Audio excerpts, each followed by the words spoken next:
Hello বন্ধুরা, আজকে রান্না করব আলু পটলের ডালনা। প্রথমে কড়াইতে তেল দিলাম, এখন আলুগুলো দিয়ে দিলাম, একটু লবণ দিলাম, হলুদের গুঁড়া দিলাম, আলুগুলোকে ভালো করে ভেজে নেব।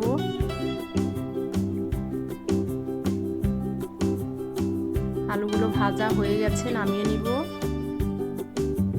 পটলগুলোও ভেজে নিব।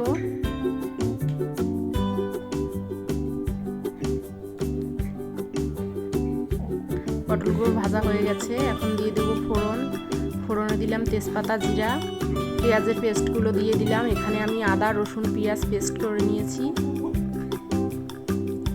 দিয়ে দিলাম লবণ, হলুদ, শুকনো মরিচের গুঁড়া,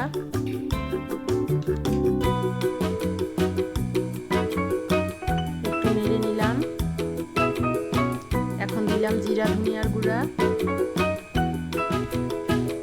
একটু জল দিয়ে দিলাম। এখন মশলাগুলোকে ভালো করে কষে নিব।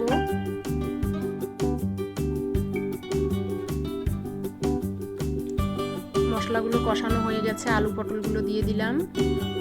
এখন সবগুলোকে একসাথে একটু ভালো করে কষে নিব।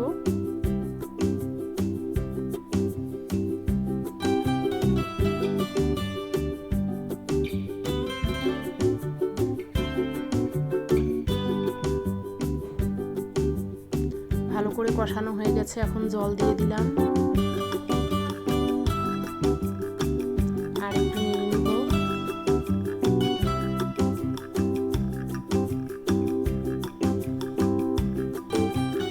ঝোলটা বেশ ভালোভাবে ফুটে উঠেছে, এখন গরম মশলার গুঁড়ো দিয়ে দিব।